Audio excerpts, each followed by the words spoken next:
Yay. Hi, everyone. Thank you so much for joining us this evening on Facebook. I feel like I'm seeing lots of you often now. We've been doing one of these every night for a few days, and it's been a pleasure to be able to talk to people tonight, especially all over the world. We're being joined by Anna Downs from just north of Sydney, and Julie Clark from LA. So I'm going to do their quick bios real quick, and we'll dive into chatting about their books.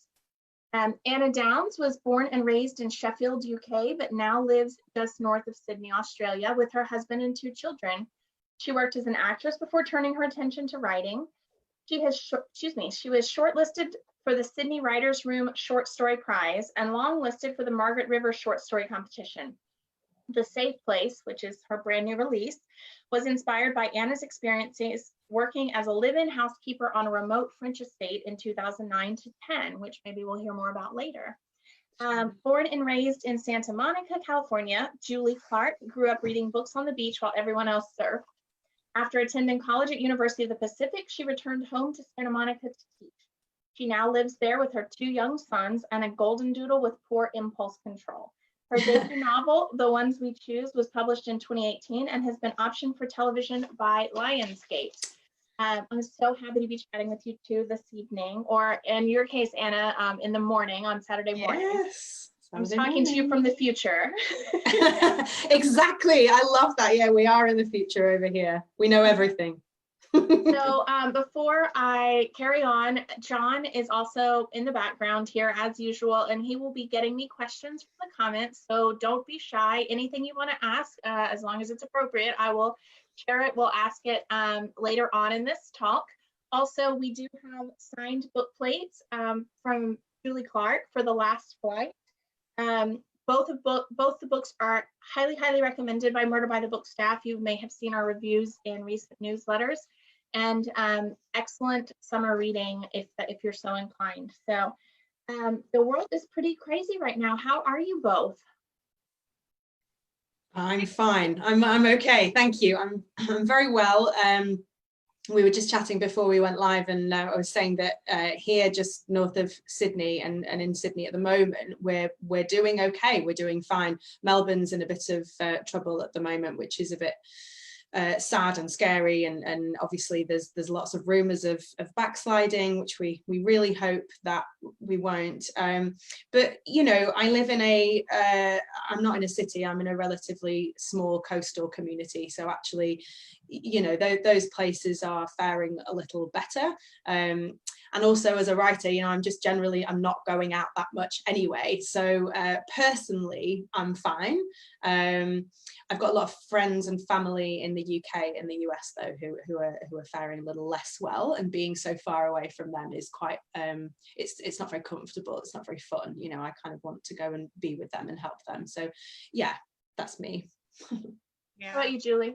Here in Los Angeles, we are not in very good shape right now. Our case numbers are climbing again pretty rapidly. So I'm expecting a little bit more of a shutdown. State of California was doing great for a really long time, and then just kind of once we started reopening in early May, I personally think it was too soon. And I think now we're sort of seeing the fallout from that. You know, it's sort of like, you know, when you tell people they can kind of take it easy, it's sort of like a diet. You know, you're really, really good. You're really, really good. You're really, really good. But then you have like 2 potato chips and you're done. Then the bag is gone. And it's kind of the same, I think, with quarantine too. You let people out a little bit and they just can't stop. So we're kind of back in trouble again, I think, here. So, but we're like Anna, I don't go out much. I'm pretty much home all the time anyway, and it's not that much of a change from my normal life. So it's no big deal. Yeah, I mean, I think you're probably right with everything you just said, and we're experiencing the same thing in Houston. And I would personally, as bad as it is to say, I would not mind a shutdown here to get some people safe again. And but yeah, you know, we're all doing the best we can. I think for the bookstore staff, we just go to the bookstore, which is closed, but doing curbside pickup and mail orders. We go to the store, we work with each other, and then we go home. That's it. Like, that's our bubble, and it's working so far. Knock on wood, we are all safe and sound and hope to stay that way. So about your books, why don't you tell me a little bit about them? I think just for convenience, so people don't feel awkward or talk over each other, why don't we just start with Anna and then we'll go to Julie. So why don't you tell us about The Safe Place? Sure. So The Safe Place is essentially a story about the discovery of a secret, and it follows a character called Emily Proudman. She's a woman in her mid to late 20s who is she's struggling a bit.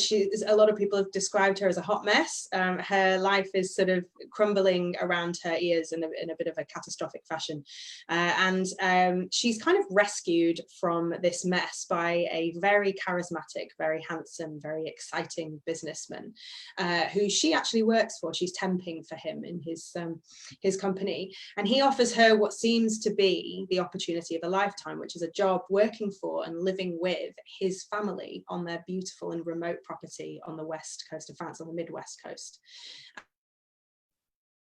And it's a no-brainer for Emily. She's in such trouble that she, oh sorry, did you am I still here? Yes, you're here now. We lost you for a split second, but you're good. Oh, you're good. Technology, the internet. What did you miss? Where was I at? We're on the remote estate. We didn't really miss anything. It's okay. Okay. So they're she's living with and working for his family on their property on the Midwest coast of France, and it's a no-brainer for Emily. She goes there very happily. She thinks it's a dream come true, but obviously nothing is perfect, and the situation around her slowly begins to unravel into something really quite sinister. Great. And how about you, Julie? The Last Flight is a story of two women who are both desperate to escape their lives. Claire Cook is married to Rory, who is the son of a very famous political dynasty in the United States, kind of second only to the Kennedys. He's beloved. Everybody loves him. Everybody's watched him grown up on the pages of People. But what they don't know is that behind closed doors, he's terribly abusive and he's escalating. Claire is not your typical abused wife, so she's not really taking it. She sort of goads him and kind of eggs him on every now and then. But what she has done also is made a plan to leave. She's not going to try to divorce him because she knows you can't really leave a powerful man like Rory without, huge media speculation and, having her character kind of dissected in the public eye. And she's not really interested in that. She just wants her life back. So she uses his money to buy a new ID for herself. She gets a new passport, a new name, a new social security number, everything. It's high quality, top notch, the best that money can buy. And she kind of figures out, she plans and plots for a year to disappear. And she finds the perfect opening at a campaign event in Detroit where she will go deliver her speech and have the dinner with the donors and then slip across the border into Canada and absolutely vanish. What happens though is that her plan, of course, falls apart and she finds herself, instead of in Detroit with all of the things that she's going to use to disappear, Rory has decided to send her to Puerto Rico. So she is at JFK. She's desperate. She is on the run. She's about an hour away from Rory, finding everything and figuring out what she was about to do. And she meets a woman at the airport bar named Eva, who also is sort of equally desperate to escape her life. And the two women hatch a plan to trade plane tickets as a way to disappear. So Eva will take Claire's plane to Puerto Rico and vanish. So the people who are looking for Eva won't think to look for her there. And Claire will take Eva's plane to Oakland and disappear from there. Rory won't look for her in California. She will be far away from wherever it was she was supposed to be. When she gets off the plane in Oakland, she sees that the Puerto Rico plane crashed.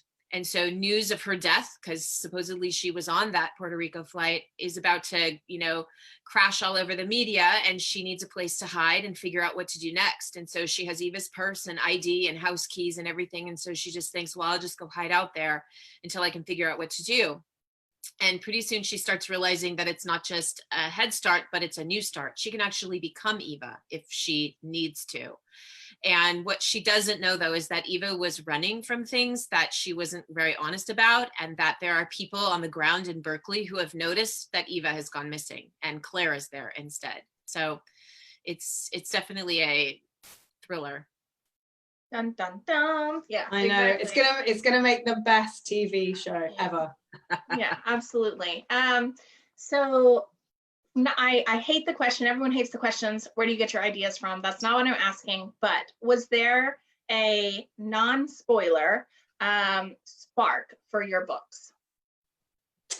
Okay, non-spoiler spark. So as you said before, I actually worked as a live-in caretaker / housekeeper at a remote property on the midwest coast of France when I was 28. I did it for 2 summers running, and I did it with my husband. He was working with me, and we lived with and worked for this wonderful family. And I'm very happy to say that nothing sinister happened at all. They were very, very nice. We're still friends. But the house was really extraordinary. And I remember thinking at the time, several times I said to my husband, my goodness, someone's got to write about this place. Like, it's so extraordinary. It was really different to anything that we'd ever experienced before in terms of not to put too fine a point on it, but the level of wealth was really different to anything we'd experienced, but also it was incredibly remote. It was sort of located right on the coast, sort of on these cliffs almost. And to get to it, you had to drive all the way down this forest track. And again, you know, the family really were not sinister, and they were lovely. And the time that we spent there was really joyful. But there were just a few little things that happened while we were there that kind of set this tone of like a kind of an atmosphere of menace. You know, when you're alone in the house and you hear a noise and you're like, what is that? And your mind starts going. Well, imagine if you're literally in the middle of nowhere, surrounded by forest and ocean, and you're the only people on the property, and the house is gigantic. There's so many hiding places, and the grounds are gigantic, and they're kind of dark and shadowy. And the family weren't there all the time. Sometimes it was just Matt and I on our own. And in those moments, I thought to myself, my goodness, like, if anything happened to us, if somebody broke onto the property and killed us, it might take a really long time for anybody to find out. You know, there was also little things like, and this doesn't make an appearance in the book at all, but yeah, on the forest track, on the dirt track that led down to the house, there was sort of an old abandoned, what looked like an old scout camp or something. So there were just like these sort of 12 or 16 abandoned cabins that just looked so weird and creepy. And I mentioned in the book there are animals on the property, and the real life family had a few animals on the property. They had these goats, and there was like a bleating. They made this bleating sound, and it literally sounded like children. And so in my head, I was like, oh, there's like ghostly children running around the cabins in the woods. Oh my God, you know. So there were just lots of things about that experience that really stuck with me. But I didn't really consider writing about it until quite a few years later, when I moved to Australia with my husband. I was living on the other side of the world from my friends and my family. We were very happy. We'd got married and had 2 children. But as anybody with kids will know, having children it's a huge and shattering and kind of discombobulating experience. I had 2 children under 2, and I was feeling very isolated and really in need of a creative outlet. And so those feelings around kind of belonging and identity, you know, who am I going to be? Who am I? What do I? And also the culture of, you know, the incessant need to get it right, to be perfect as a mother, you know, and as the intensive parenting culture that we have at the moment. You know, I was very much kind of fell victim to that. And so all of those things together kind of smushed up into a book shaped package.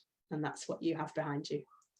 Excellent. I will say, for the estate being so spacious and beautiful and, you know, just luxurious in the book, you succeed beautifully in making it feel atmospheric and claustrophobic and ominous. So kudos to you for managing that. Yeah. Thank you very much. That's a great compliment. Julie, how about you? Well, I've always been fascinated with the idea of disappearing and whether somebody can actually do it. So I had this idea a long time ago while I was writing my first book. This idea popped in my head about, what if there was a woman and she was on the run from something? How would she disappear? And why would she want to disappear? And so I kind of played around with the idea of, well, how could she pull that off? Like, how could she get away from whoever it was that she needed to get away from? But then what else would she have to give up along the way as well? She'd have to give up friends, she'd have to give up family, she'd have to give up her personal history, who she was, her identity. And so we think about these things in theory about, well, yeah, they went into witness protection, or, they just disappeared and nobody knows where they went. And you don't really think a lot about the price of that, like the emotional cost of it, actually. So I was playing around with the idea, like maybe she uses sort of like a terrorist attack, like 9/11, to disappear. What if she was supposed to be going to work at the World Trade Center and she ends up not going and everybody just assumes that she died? And then somebody wrote that book. And so I was like, okay. So I needed to write a different, like, I still wanted to play around with this idea of disappearing and vanishing. And so I thought, okay, so what's another way where somebody could use some kind of a disaster where a body may not be able to be recovered?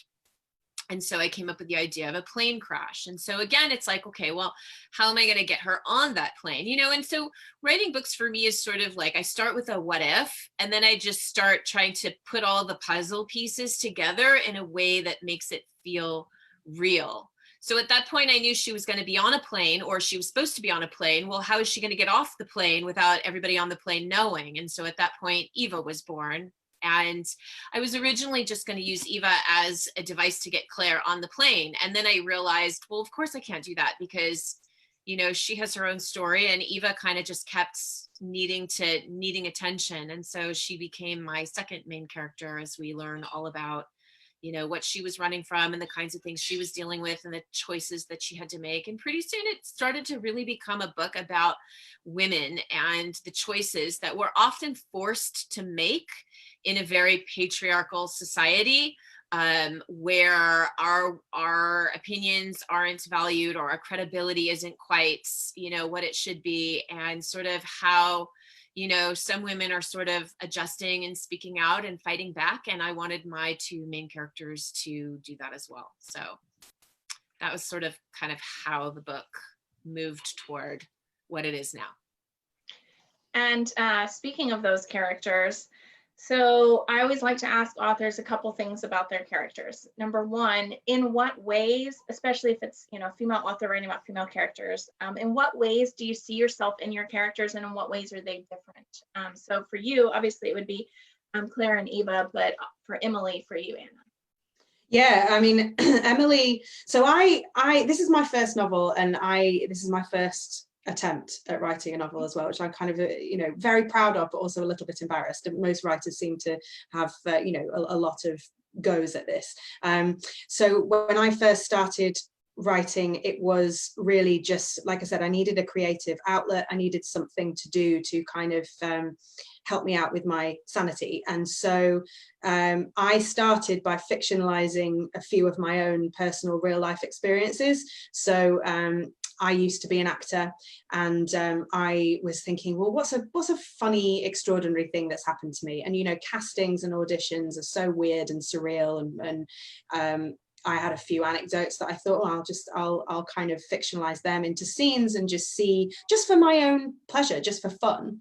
But then this character just started to come out of it, and at first she was very much me. But as I became aware of this kind of growing, churning idea, again, like Julie said, this what if idea, Emily became a lot less me and more her own person as the plot made demands on her. So I love it when writers say the characters started talking to me, they had their own voice, and I do feel like that's absolutely true. But when you're beginning and you're planning, there are just certain things that you need to make happen in order for the plot to work, and so that's how she came about. because I needed her to make certain choices and to react emotionally in certain ways in order for this what if scenario to play out.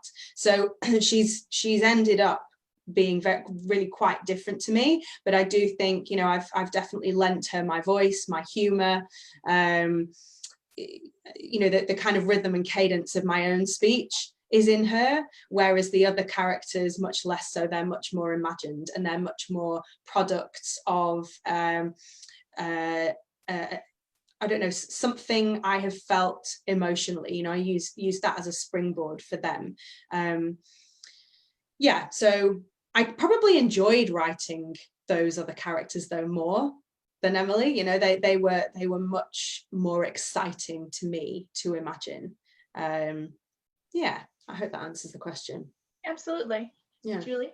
I think it's the same. I mean, you know, I'm not really Claire, and I'm obviously not Eva either, but I do think that what I do is always try to stop and put myself in their position and try to figure out how I would feel and what choices do I see if it were me here, and what would I do as a way to kind of lend them credibility so that they're not making decisions that aren't based on real emotion. So I always try to just really infuse all of my characters, but definitely Eva and Claire, with that feeling of like, okay, you know, stop and think, what would you do here? Like, where would you go? Would you leave the house? Would you not leave the house? Would you call that person? Would you not call that person? And why?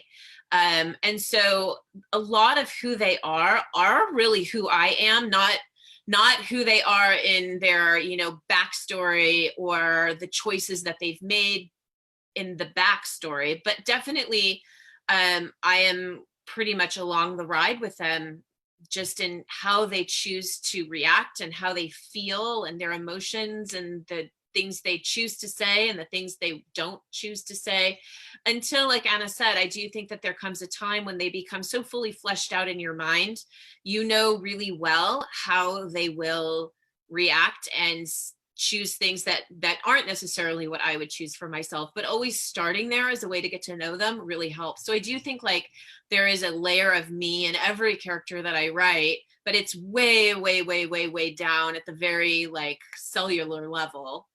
And then as I create these people in my imagination, that's why doing edits at the very end of a book are so easy, because, you know, when my editor says, I need one more twist between this chapter and this chapter, and once we figure out what that twist is, it's super easy to write it because I know who these people are. I know what their voice is like. I know, you know, it's just, you just crank it out and it's good. And then you can just fit it in. But, you know, at the beginning of a book, which I'm at right now, I'm still getting to know these people. I don't really know what they care about, and what they care about, I'm sort of like, I don't care about that, you know, and that's just kind of how books start. You know, you're really building these people and they just seem like paper figures for a very long time until suddenly they start moving and talking on their own. Yeah, and I think you get that with your book so strongly. You know, it's the emotional authenticity of the situation that is kind of so compelling, and I really hope that that's what people get with The Safe Place as well, because as you say, that, you know, it starts out with this idea. That's how you build the novel. You start out with the idea, and the initial building blocks of the characters are things from, you know, from you. But again, you know, right at the end, there were a few edits that we made really late on, and they were kind of added scenes, and I just rattled them off because it was no longer a case of thinking, what would I do? Right. It's what would they do? And for me as an actor, that was really quite you know, I was it came quite naturally to me to do that. You know, there's a lot of acting techniques that are based on emotion memory and drawing from your own stuff. So I could very easily drop myself in to their situation in their heads. But the story was no longer driven by what would I do. It was very much driven by what would they do. Yeah. That's fascinating about using the acting experience. I'm sure it does has been helpful. You already kind of answered what my next question is, which is there a moment when the character took a turn that you weren't expecting? Yeah, I think a lot of it happens in the editing for me. So I kind of built the first draft based on, right, I need this to happen, and then I need this to happen, then I need this to happen. And, you know, if those are the things on which I'm hanging the narrative, and those are the cornerstones of the story, how are the characters going to react? And why would they react like that? Like, if they've made that choice, why might they do that? Oh, right, okay, so it might be because, for example, maybe they're adopted, you know. Okay, what does that feel like? I'm not adopted. I don't know that myself, but I can imagine, you know, if you think about, yeah, a lot of the kind of emotional complications around that, you can imagine them. And so that's when the characters and the story begin to take flight, because they then start making their own decisions, and you also, like, it's like igniting more little fires here and there, you know. With Scott, one of my characters, you know, really digging deep underneath the surface of him, and trying to find out, you know, where did he come from, and then delving into little details. You know, you really start to see visually scenes from his childhood, from his past. You know, what kind of house did he grow up in? You know, what were his parents like? Oh my goodness, they were like this. And for me, it's a little bit like memory. Once it gets to that point, like I said, I'm no longer hanging the narrative on my decisions. It suddenly starts to become like I'm remembering something that I've forgotten. And again, I work very visually. I'm a very visual person, you know, even like, you know, right back in school days, that was how I would revise for exams. You know, I have to kind of see things in order to remember them. So yeah, I work very much visually. And so once I start seeing things in their past and start being able to visualize their environment, that's when they start to take the turns and they grow wings and they're off. Yeah, I think the wheel. I think that for me, you know, my characters don't necessarily do things that I don't expect them to do as much, but especially in writing a thriller, you have to have certain pacing, you have to have certain tension, you have to have twists and things that, you know, lead readers to believe one thing, but it's actually something else. Those are sort of required ingredients in a thriller or a suspense. And so for me, it's more of trying to figure out what those turning points are and what those twists are, and really coming up with solutions for my character in a way that is exciting and unexpected. And so I don't think my characters are doing things that I don't expect them to do. And I think part of that is because for my first draft, it really is just blocking out like you would block out a play. Okay, now you're in New York. Okay, now you're at the airport. Okay, switch tickets. Okay, now you're going to get on the plane, and moving like that. And then it's sort of layering in the backstory and layering in the emotion and layering in the setting and layering in all the other characters and their backstories and their emotions, and all of that comes later. But I think that coming up with a realistic solution is where sometimes you get that unexpected thrill that you're asking about, which is for me very much, you know, when I'm talking with my friends or with an editor about, you know, well, what if she did this, or what if it turns out that, and, you know, people are really eager to throw out a lot of things, but when you hit on something, there's like this electric zing, and you just are like, oh my God, that's it. I don't know how to do it, but that's it. And you just know, there's just a knowing of like, that's the puzzle piece that's going to put this piece with this piece, and nobody's going to see it. And it's the funnest part, you know. Yeah. And I was going to say, it's very exhilarating. It doesn't happen until very late, for me at least. And I think it needs to be that way, because if you know all of these surprises too early yourself as an author, you can't help but reveal it in the writing. So there's one twist in The Last Flight that I won't talk about that I get tons and tons and tons of messages from readers about. I can't believe this. I can't believe that I didn't see that. And the reason why you don't see it is because I didn't see it either until the very end. And it was this, this very late edition that my editor wanted. And we went back and forth about what it needed and how we were going to do it. And all of a sudden, I just knew how that was going to work. And so when readers come and say, I was so surprised, I was not expecting that. It's, of course you weren't, because I wasn't either. When I drafted the beginning, I had no idea that's how it was going to end. So for me, it's not really characters doing anything that I don't expect, but it is definitely lots of solutions and ways that the story sorts itself out that I don't anticipate. And that's really fun. That's so interesting. Can I ask you, did you know the ending? I did. Yeah, I always did. I mean, that's just, for me, I need to have that last scene to write towards. So I knew very, very early on, really early on, how I wanted the book to end. And I had the scene in my head and I could feel it and I could see it. And I knew what song would be playing in my head as I wrote it. Yeah, and I just wrote toward that last scene. So and by the last scene, are you talking about Claire's last scene or the epilogue?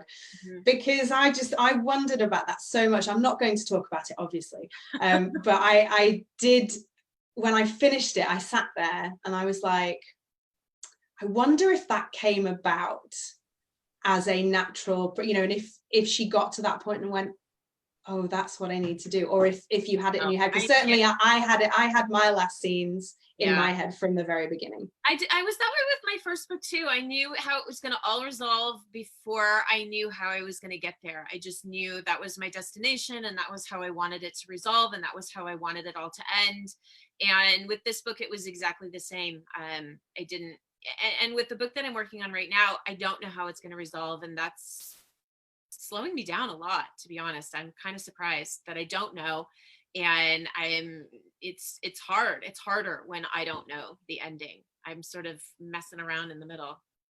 So I'm going to interrupt for a little bit of bureaucracy right now. Just for those of you who are tuning in late, which happens a lot on these, it takes a few minutes to find the Facebook Live. If you wait until the end of this presentation, you'll be able to watch it from the beginning, as well as give us a couple days. Sometimes I'm an overachiever and get them up the same night, but give us a couple days and we'll get the video up on YouTube as well and available for sharing that way. We do have a couple questions from the comments that I'll go ahead and get to now and then resume with mine in a few minutes. So Tricia asks, is it critical for an author of a thriller to constantly be thinking of worst case scenarios? Yes. What a great question. What a great question. Yes, I think it absolutely is. And I think that, unfortunately, I try and be an incredibly positive person, but I do think that my mind naturally goes generally to worst case scenarios. I'm always like, what if this happens? What if this happens? And then, I think that is absolutely critical for writing suspense, and also for being able to quite easily and not painfully put your characters in the worst possible situations, starting to go, right, well, maybe there's not enough jeopardy in this scene. I don't really feel like the danger is real enough. Oh my goodness, I'm going to have to do this to them, because that really is the worst case scenario right now. Yeah, I do think that's true. Yeah, I find myself protecting my characters a lot. And usually one of the first questions I ask myself when I'm struggling with something is, am I being too easy on them? Am I making this too easy for them? Is that why this isn't working? And generally the answer is yes. So, one of the questions that I ask myself as I work is, okay, how can I make things worse for them? Like, what could I do? What could I insert to make things even worse for them?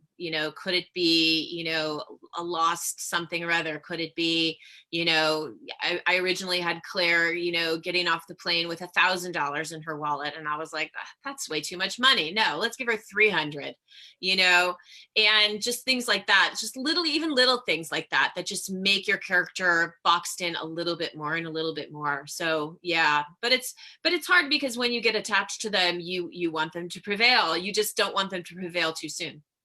I think also that there's for me anyway, that as we moved into the editing process, there was a sense of, oh, I don't want to do that. That's so big, that's massive, but really, like, that has to be the case.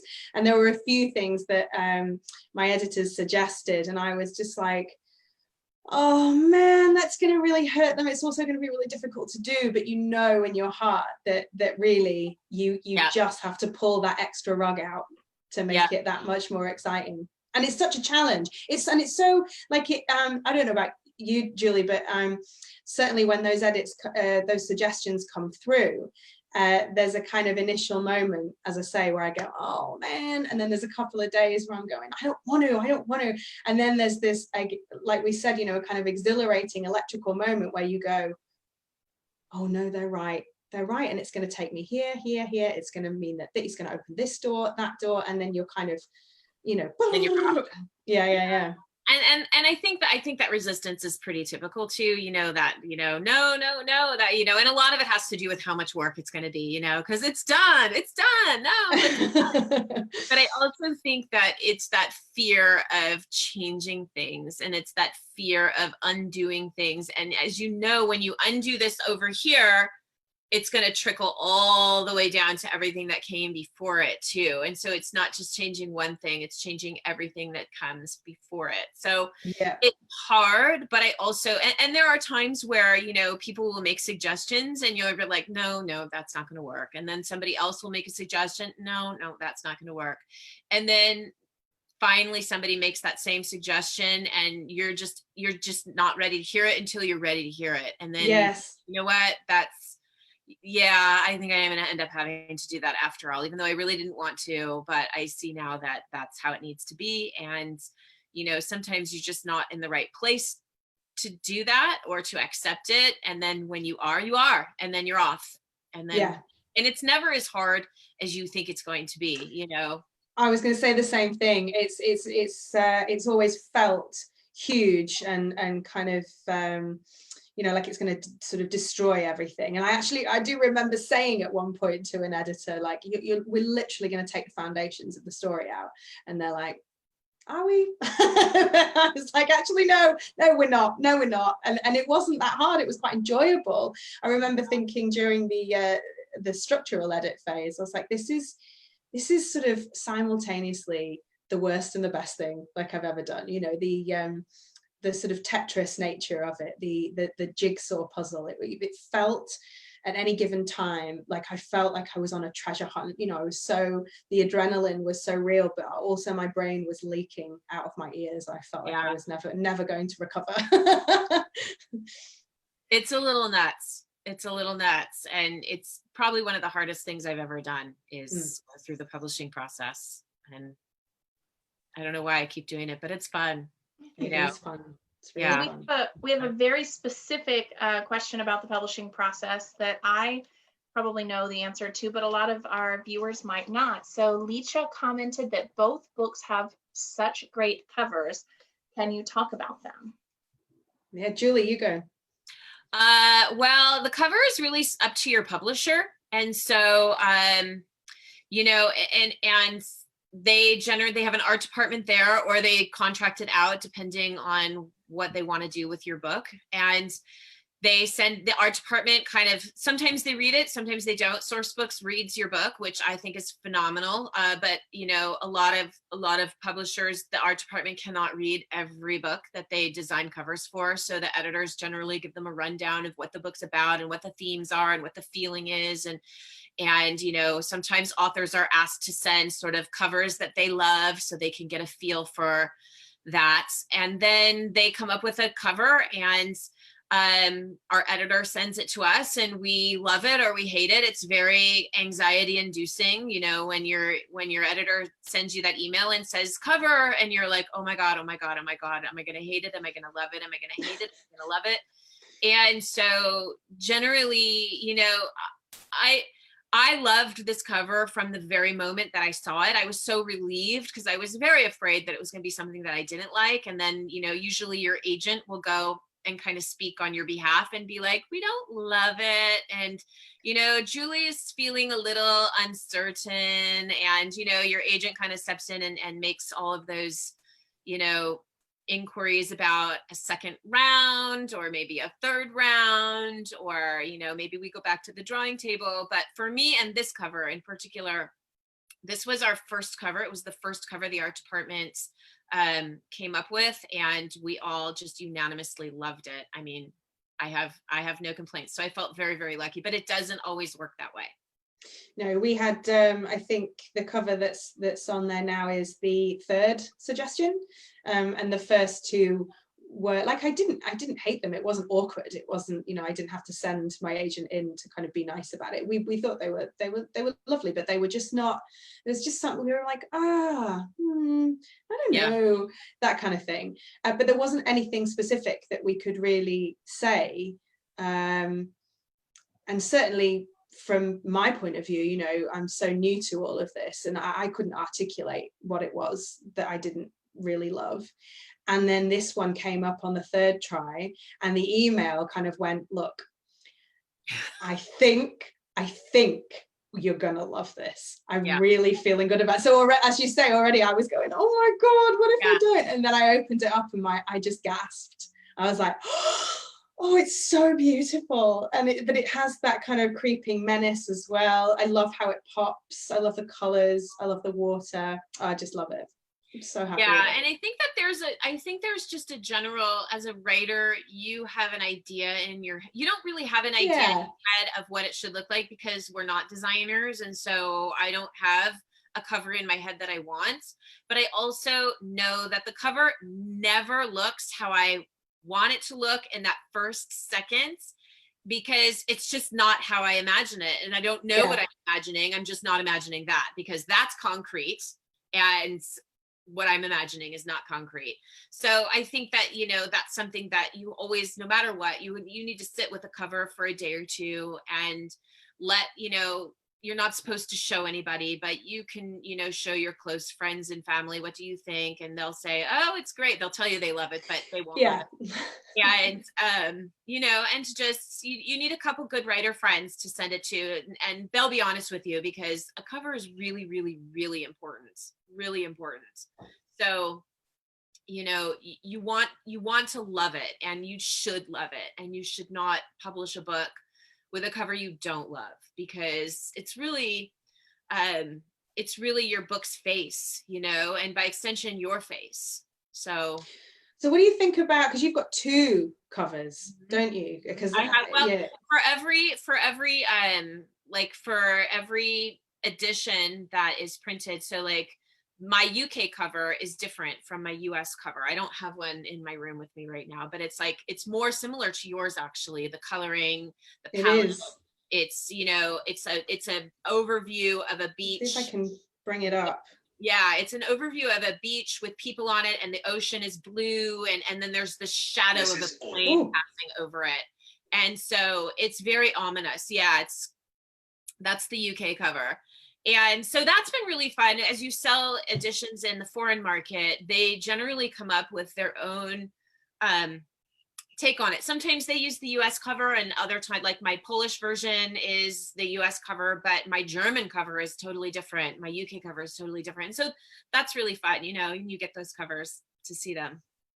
That, you know, the different markets obviously also has to do with what that readership likes. So almost always a German cover is going to be grisly. Like, it's just, for some reason, they're very grisly. A lot of times the UK covers will be slightly grislier than here. It's really fascinating to look at the different editions. Yeah, the German cover is like an airplane window, and you're looking out. It's very kind of creepy. I don't know. And I think the German words make it even more sinister. You know? Yeah. So back to a question from me, which is, do you have any funny little routines in your writing day, like a special beverage or music you listen to? And I have to be very picky and ask Anna, what is on the wall behind her? All right. So I I can't move the computer around, but I've got things like that stuck on all around. On this wall over here, I've got you know, my entire plot of the second book with all my sticky notes. I've got like a kind of a spider chart, mind maps. Specifically behind me here, actually across the top, is my publicity schedule. Over here, I've got some kind of inspirational quotes about planning. And so, for example, I've got things like, a thriller needs to be intensely personal. The key distinction between horror and action novels and a good thriller is that in a thriller, the reader feels incredibly close to the characters, so close that they almost feel like they're in the books themselves. So little things like that, that if I'm struggling at any point, I can just look at those things and go, remember, you need to feel, you know, the character needs to feel so accessible that you feel like, you know, that the reader needs to feel like they're in danger as well, that sort of thing. Over here is interesting. This is a map that I drew of my fictional setting in the safe place. I'd like to pull that off the wall and show it to you, but I think it'd be a bit too much fuss. Okay. But I've got a timeline just underneath that. So that's the timeline of what happens with Emily and Scott. There's some more quotes over there. These are postcards up here that some of the editors sent out with their advanced readers copies. And here I've got things like to-do lists, and I've got some pictures that help me with, that are helping me with the setting of the book that I'm currently working on.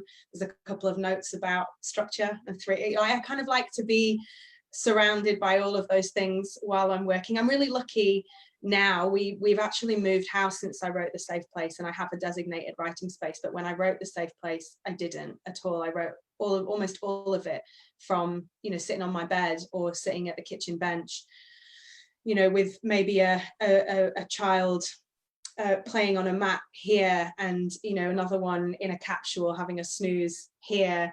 I wrote from soft play centres and on public transport, and in, you know, I took my notebook everywhere and I would write notes. You know, if an idea came to me, you know, my child's in, you know, playing in the sandpit and I'm quickly scribbling something. Yeah, things like bath time. My husband would come home from work and he'd go and put the kids in the bath, and then I would go for half an hour to just kind of touch base with what I was working on. So in terms of writing routines, I do have a routine now, like an emerging routine, but for so long it was completely sorry, I just got to plug my laptop in. For so long it was completely haphazard and chaotic and a bit mad. I don't have anything specific that I do, you know, like lighting a candle or having a particular cup of tea or playing any music. No, I feel like I've got a certain amount of time. I've just got to get in, I've got to write, I've got to make it productive and then get out. I think maybe you lost me then. I'm having a bit of a nightmare over here. You're good. You're okay. You're back. We lost video for a second, but the audio kept going. So you're Great. Totally good. Julie, how about Fantastic. You? I'm a single mom and I teach full time. So my writing time is every day from about 4 to 6 a.m. I get up early, set my alarm. I have a giant pot of coffee. I write in bed pretty much. I have a desk here that I write at as well, but not at 4 in the morning. So, you know, I give myself about 2 hours to work every day. So I really have to be productive. I can't, you know, spend a lot of time thinking about it or moaning about it. You just got to crank it out and get it done. Because I teach all day, and then in the evenings I am, you know, parenting, making dinner, doing dishes, getting kids, you know, here, there, wherever when we can. And, I'm too tired in the afternoon and evenings to write. I can't, my brain doesn't work then. So really the early morning hours are when I do my best work. And sometimes there are things that I know, like even if it's a Saturday and I know that it's going to require sort of an artful take on things, you know, not just cranking out revisions, but really thinking about the language and the tone and the mood. I'll save it for an early morning writing period because I just think my brain is softer then, and it's a little more malleable and a little more it's not so resistant, and I'm not, I'm not so caught up in the day. And so being half asleep is sometimes when I do some of my best writing. That's fascinating. So we have some more questions. Trisha asks, are there characters that you've enjoyed writing but truly don't like? No. No, not for me. No. I mean, I've had characters who are unlikable that I've had to make more likable. I've had that problem, but I always like all my characters. I mean, like your children. Yeah, because I think that as well, if you're going to make something emotionally authentic, and that is really what personally as a reader I'm really interested in. I don't mind what situation you give me or what implausibilities logistically you throw at me, as if I believe the character, and I don't even have to like them per se, I don't have to really support their actions, but I need to believe them. So if you are going to draw out the emotional authenticity and emotional truth behind your fictional situations, you have to in some way use your own, as we were saying before, you have to drop your own heart into their bodies and explore that. And so therefore, you really need to empathize with them, even if they're awful. Even I think if you're writing, oh God, this is pushing it a bit far, but even if you're writing a murderer or somebody that does something really, really awful, I really feel like you have to, as a writer, really understand where they are coming from, and be able to not necessarily write them sympathetically, but believably, so that you understand the psychology behind it. And therefore, I think, like you said, like your children or somebody that you become close to, you might not like what they do, but you have affection for them and sympathy for them, and you kind of feel quite protective of them. I feel very protective of my characters, so some of the reviews have kind of said, oh, I didn't really like this character, I really, that was, this person kind of annoyed me or whatever. And I'm like, well, that's fine, that's great. I like that there are lots of different reactions to characters, because there are lots of different reactions to people. And I think if you do have a variety of reactions to your characters, then you've done a good job, because it means that they're multifaceted and they're kind of triggering lots of different thoughts and feelings in lots of different people. But for me, I just feel very protective of them, and it makes me want to kind of go, but don't you see why they did that? Like, it's really important to understand them. Yeah. I mean, I think that when you write a villain, or somebody that is inherently bad and doing bad things, you can't write a straight up villain, because they don't exist. I mean, every villain in the world has been operating under the assumption that they're right and they're doing the right thing, or they're doing something that feels right to them, even if it's wrong to everybody else. And so you can't write a straight up evil person, because they don't really exist. People are multifaceted. People do have feelings. Even the most evil people that we know in the world right now have feelings. They feel things, they want things, they care about things. They maybe don't care about the things that we care about, but they still care about things. They all have moms, they all have dads. And so trying to make sure that you infuse even the bad people with that sense of humanness and vulnerability, even if it's not something that comes across on the page, it still exists somewhere. And if it doesn't exist in your head as the writer, then they're going to read false and cliche, and they're not going to feel real. I think that's a really good point as well, that you don't have to put it on the page. It's just something that you as the writer should really have in your heart and in your head. Yeah. Speaking of your characters, where did you get your character names from, or where do you get your character names from Leisha? That's a good question. When I was first writing The Safe Place, I was juggling 2 children and a job, and I worked at a chiropractic clinic. And in the back room, because they were quite old school in terms of their record keeping, you know, they weren't really digital, they had all the paper files.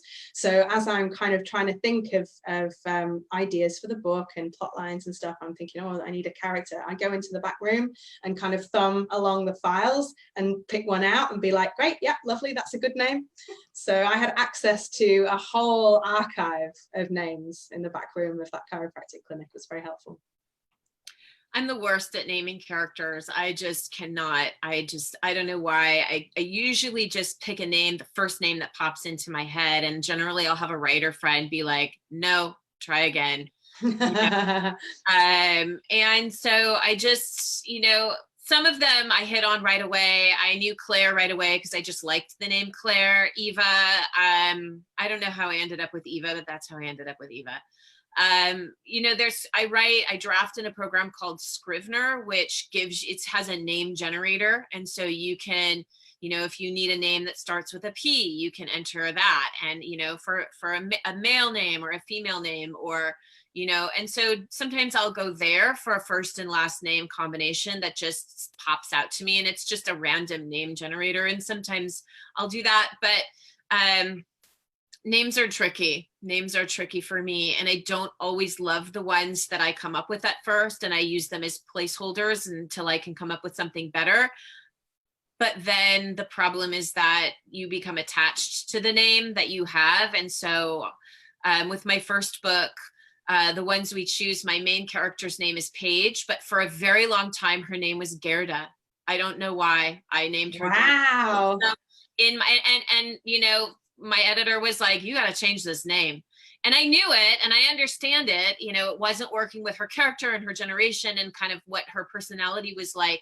And so, you know, I needed to come up with a name of a character that was somebody who was, you know, born in the 70s and grew up in the 80s. And so I literally just whipped out a class picture and went through like my 4th grade class picture or whatever. And I was like, oh, that girl, her name was Paige. I'll go with Paige.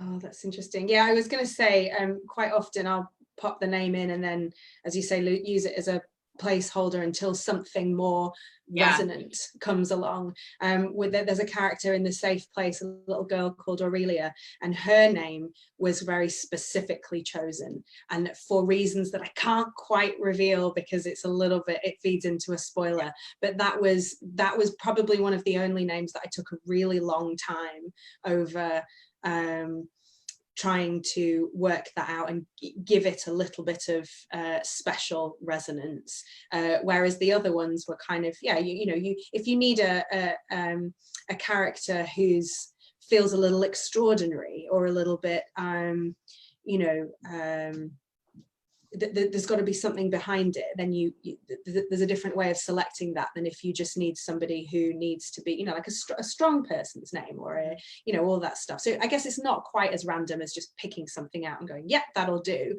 but it certainly is at the beginning, and then as you go along it sort of starts to feel, I don't know, like just recently I was working on a scene and the character's name, I was like, oh, it's kind of uncomfortable, you know, like an itchy jumper, like it doesn't feel right, so you have to kind of change it. Yeah. It's funny about the placeholders. I have, you know, I know a lot of writers and I sometimes get to be very close friends with them, and one of them I had visited with, and she started the book and used my name as the placeholder for the main character, and then she got so used to it by the end she wrote to me and said, I have a favor to ask, can I use your name because I've written the whole book and it's your name now. And so I did that with The Last Flight. I was communicating with a big bookstagrammer on Instagram, and you know, Caitlin reads books and she's, you know, very well known, and her, you know, so supportive of authors, and I was messaging with her and I was going to mail her something. I can't remember what I was going to mail her, maybe a book or something. And I said, okay, send me your address. So she did, and she said, you know, gave me her name, which was Kate Lane. And I thought, that is the best name ever. You sound like a superhero. You sound like, like, Yes. can I use your name in a book? And she's like, oh my God, yes, absolutely. I would love that. And so she is in The Last Flight as Kate Lane, who's the news reporter who Claire watches on TV, reporting out on the crash of the plane, and how she had interviewed Claire at one point, and Rory, and all of her thoughts and prayers go out to the family, and blah blah blah. And Kate Lane comes back into the book a little bit later as well, but I just thought her name was so perfect for that particular role, so I asked for permission and she generously gave it. Yeah, it's fun. Although I have to admit, I had read every one of this author's books, and when it came time to actually read that one, it was so hard because it was the main character. It was so hard and such a distraction. Anytime someone would say, McKenna did this, I'd be like, it would pull me out of the book. And I told her afterwards, I was like, I struggled with this one. It's the first book of yours I've struggled with because of that constant. Okay, I've got a couple more questions from the comments, and then I think we will wrap up. So Bryce asks, is being an author kind of like winning the lottery? Because it seems like it's something that the two of you love so much that you would do it even if, you would do it even if you'd never needed to work again. Or if it wasn't financially, I think is the gist of it. Yes, I 100% feel like that. And I think also because, and I hope this doesn't sound kind of annoying, but I honestly, I feel like I've been feeling like Cinderella.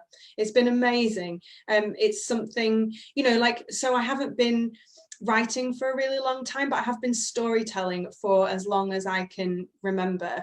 I've always loved creating characters. I've always been, striving to tell stories as best I can and trying to make a living as well. That really is the dream, is to be able to kind of sustain yourself, or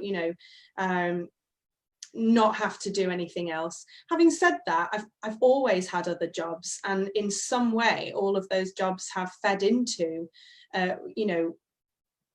my writing now. I use them all the time, so it can be really, really helpful actually to have other things on the go. I also think, I'm going off on a bit of a tangent now, but I also think that those things, having those other things happening in your life, takes the edge off creativity and your writing being the only thing that fulfills you. And so whilst it is a lot like winning the lottery, and it's the best thing that's, outside of the birth of my children and, the creation of my family, is the best thing that's ever happened to me. And I'm so excited, and, my adrenaline levels are unhealthily high at the moment. Yeah. But it also, you've kind of you've got to think of it not as winning the lottery, because also I know that creative industries are incredibly fickle, unpredictable, uncertain. You can be riding high on a wave 1 minute, and then you can be right down. You can hopefully not, but you can lose it all very quickly. And ultimately, the work is what you have to love. You have to love sitting in the chair. You have to want to get up at 4 o'clock in the morning and sit with your laptop before everyone else gets up. I know that. I did that too.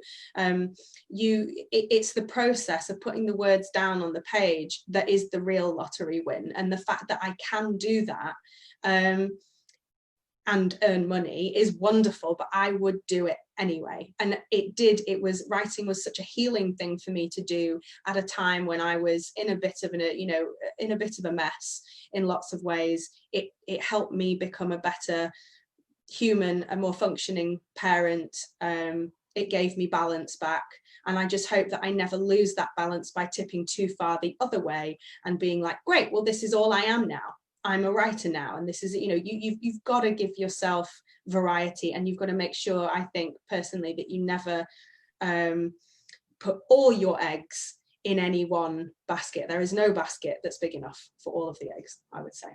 I think, yes. And I think that, publishing is a very weird industry in that it's very long. So, the Cinderella part happens that happens for some people. It doesn't happen for every book that's published and every author that's published. It certainly doesn't. That part definitely feels like winning the lottery, because what a publisher decides to really push and put their money behind isn't always there are lots of really, really good books that get published every year that don't get the kind of attention that they deserve, and very talented authors that are working very, very hard. But the part where, you're getting the attention and you're getting the interviews and you're getting the events and that's a fraction of the amount of time it takes to write, sell, edit, publish a book. I mean, it's years and years and years in the making, where, it's 6 weeks of really exciting times and probably 60 months of just work alone at your computer. So you really do, like Anna said, you really do have to love the work, and you have to love the work for itself, not for what may or may not happen at the end, because you can write a most phenomenal, terrific book, but that's not a guarantee. It helps, but it's not a guarantee that, anything tremendous is going to happen with it. So, you have to really, really love the work and love the day-to-day part of it in order to, really enjoy this part of it too. Yeah, I think somebody said just recently, something like, being creative, writing, acting, sculpting, whatever you do, it's not about where it can get you, it's how it enriches your life today. I would say that's really true. Absolutely. I absolutely agree. I am not a writer at all, but I've heard a lot of writers talk about advice to young writers. And I think there's two things that are always my favorite takeaways. One is try to write something every day. Button, chair helps. Number two is that exactly what you're saying. At the end of the day, what you've worked on, you don't want to write a psychological suspense novel because psychological suspense novels are selling right now. You want to write what you want to write, and so that you're happy with the product at the end.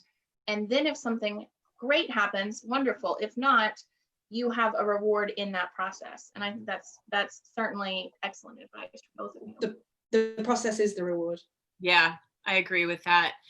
Somebody said to me once, and I had it posted in my room for a while, that said, in order to publish a book, you need to do two things. One, think of yourself as a worker, and two, show up at the job. That's it. That's all you have to do every day. You just have to show up at the job. Yeah, and that doesn't necessarily always mean writing something every day. I think, if you are somebody that can't, like a lot of us have, we all have unique situations and circumstances. We might be caring for somebody, or we might have erratic work schedules, whatever. But the creative thinking time is incredibly important and counts. It absolutely counts. I think there's a lot when people give advice to writers that it can feel a bit pressured in terms of make sure that you are laying the words down, get the word count done. But for me, that creative thinking time is almost more important. And it's not about how quickly can you get it done, but how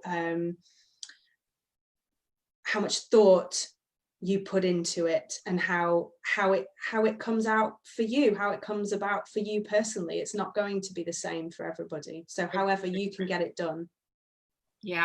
Yeah, it's different for everybody, and it's different with every book. So, what worked with the first book won't work with the second, it won't work with the third. So, the process is always evolving, and it just kind of depends on the circumstances. So I have two questions that if I don't ask authors, I get in trouble. So one of them is, what have you read and loved recently?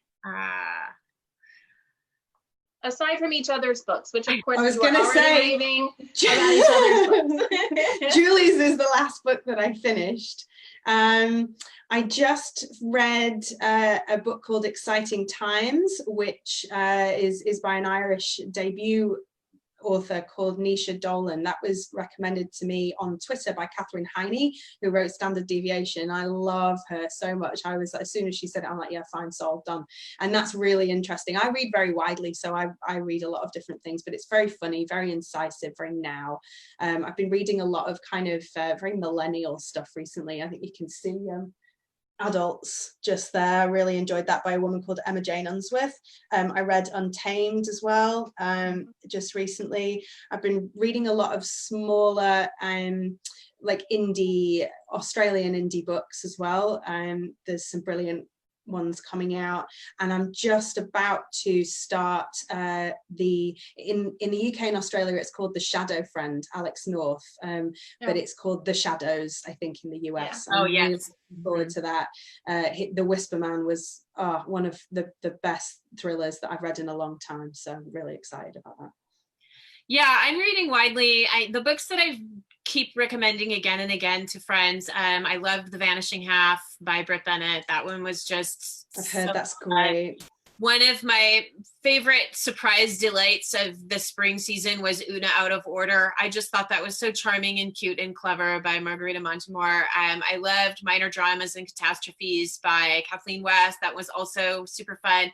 I just finished Musical Chairs by Amy Popel that comes out next week, and I am so sad that I am not living in that world anymore. Her characters are so delightful, so funny, so clever, so charming, so chaotic, and if you know Amy at all, just so her, you know. So I highly recommend that one. Musical Chairs by Amy Popel is the most recent book. I just finished it yesterday. Last question. What are you working on right now, and can you tell us at all about it? Julie, you go first. I'm still working on my elevator pitch. Yeah, I know. Mine sounds like a 4th grade book report too. It's basically, right now it's a suspense novel, not necessarily a thriller, like high octane thriller. There's no chase or anything, but it's a suspense about family secrets and what happens when a woman whose father was a famous literary icon who only ever wrote one book and then suddenly and mysteriously dropped out of public eye for reasons that nobody knows, but of course everybody wants to know. And the secrets that she believes that he was guarding are not the secrets that he was actually guarding. So it's a story of, you know, that secrets, family secrets. Wow, sounds awesome. Yeah. I'm working on a novel about the dark web and parental fear. It's going to be another suspense novel, and it focuses on 2 women. They're operating on 2 different timelines, so they're 3 years apart, and they live on the opposite side of the globe. So one's in the UK, one's in Australia, and they're both raising teenage sons who've developed a bit of an unhealthy obsession with tech and with the dark web. So on one level, it's about how do we as parents navigate our way in a world that, you know, we didn't, most of us of my age anyway, didn't grow up with the internet, and yet we're trying to guide our children and release them into a world that we, you know, some of which we don't understand. I think we're quite frightened of tech in a lot of ways. We also really embrace it, but I think our children are learning to speak a language that we will never speak.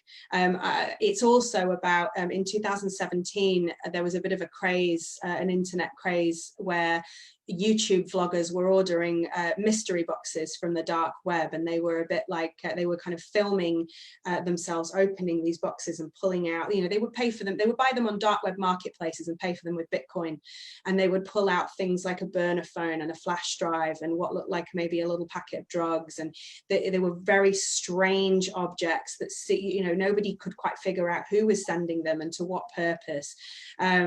So one of the mothers, her son, she discovers is doing this and has been ordering them. She goes ballistic, takes the devices away so that he can no longer do that. He's only like 14. But the mystery boxes keep coming, and they start to contain objects that are very familiar to the family, things from their house. Yeah, so that's great. Did I do all right? I've been working on the pitch. Yes. Both of you did great. We know Julie doesn't have the end of hers figured out yet, so we can't expect her to. I know. But that's okay. That's okay. They both sound wonderful, and I know for sure I will be looking forward to reading them both. Yay. So for those of you who've been watching, thank you for joining us again tonight. I would like to obviously thank Anna Downs and Julie Clark for joining us, and their publishers Minotaur and Sourcebooks for helping facilitate this talk tonight. We will be back tomorrow at 1 o'clock, Saturday at 1 o'clock, with Ace Atkins, Jeff Abbott, and Megan Abbott in conversation. So make sure to come back for that. And we do have copies of both books in stock, and we have signed book plates from Julie Clark. So again, thank you all for joining us. Thank you, ladies, and everyone have a good evening. Thank Bye. you. Thank you so much for watching. Goodbye.